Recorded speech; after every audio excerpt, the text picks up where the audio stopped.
মানে হাসিনার এই জ্বালাই দিব আমি, বিজেপিরা না, সামথিং আর্মি ছাড়া বাকি সব আর্মিরা শুয়ে শুয়ে গুলি করছে। আজকে বিএনএসে যা হয়েছে, বিএনএস ছিলাম না, আমার একটা কিছু ফ্রেন্ড ছিল, ওরা জানাইছে আমার দুটা মানে খুব ক্লোজ ফ্রেন্ড আজকে গুলিবিদ্ধ হয়েছে, কিন্তু আমি এখান থেকে যাইতে পারতেছি না, যাবো কিছুক্ষণ পরে ওদের দেখতে যাবো। আল্লাহ, ওরা যদি মইরা যায় আল্লাহর কসম পুরা মানে হাসিনার এই জ্বালাই দিব আমি, ওর বাসে কোথায় এটা তো জানি না, ওর বাসে যাই হোক ওখানে গিয়ে জ্বালাই দিব আমার ফ্রেন্ডদের যদি কিছু হয়। আমাদের আর কোনো দাবি নেই, কোনো 9 দফা 10 দফা 11 দফা 12 দফা, একটাই দাবি শেখ হাসিনার পদত্যাগ, ও গেলে দেশে। আর আমার একটা কথা আছে, সেটা হচ্ছে এখন কিন্তু কোটা সংস্কারের ভিতরে আর আন্দোলনটা নাই, এটা এখন দেশ সংস্কারের ভিতরে চলে গেছে।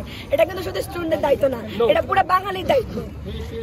এখন উচিত সমাজ যারা ঘরে ঘরে আছে, যা যে পারে, যে যেমনে পারে সে বাইরে আসা, শুধুমাত্র এটা স্টুডেন্টদের জন্য না, অবশ্যই যখন যারা ঘরে আছেন তারা চুরি করে থাকেন,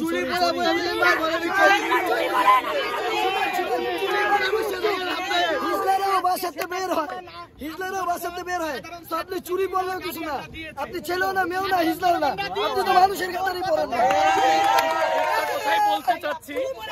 একটা কথাই বলতে চাচ্ছি, আজকে আপনাদের হাতে আপনাদের দেশ, ঠিক আছে? আপনারা যদি এটা না রক্ষা করতে পারেন তাহলে আর কেউ রক্ষা করতে পারে না, বিএনপিরা এসে আমাদের দেশ রক্ষা করে দিয়ে যাবে না, ঠিক আছে?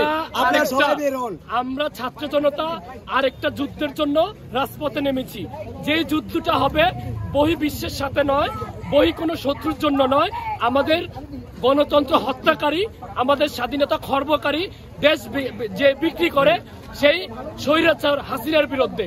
সেই স্বৈরাচার যতদিন পর্যন্ত আমাদের এই স্বাধীনতা সার্বভৌমত্বের খামচে ধরা না ছেড়ে দিবে, যতদিন তার থাবা থেকে আমাদের এই লাল সবুজের পতাকাকে রক্ষা করতে না পারবো, ততদিন ছাত্র জনতার আন্দোলন চলবে ইনশাআল্লাহ। রক্ষক যখন ভক্ষক, তার কাছে আমরা ন্যায় বিচার কিভাবে আশা করি তার কাছে?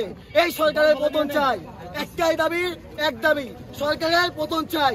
দফা 1 দাবি 1, সরকারের পতন চাই। আমরা সর্বপ্রথম সাধারণ স্টুডেন্ট একটা যৌক্তিক একটা আন্দোলন, শুধু একটা কোঠা আন্দোলন ছিল, সেটাকে এখন গণহত্যা পরিণত হয়েছে। তাহলে আমরা এই সরকারকে আর চাই না, এই সরকারকে আমরা পতনই চাই।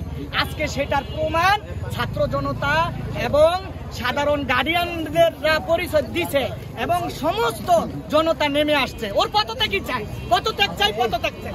আসলে কি, যারা স্টুডেন্ট বা ছাত্র তারা সবসময় খেলাধুলা করে, হয় ফুটবল না হলে ক্রিকেট, না হলে বিভিন্ন ধরনের খেলাধুলা করে, ইভেন পড়ালেখা করে তাদের সময়টা কাটায়।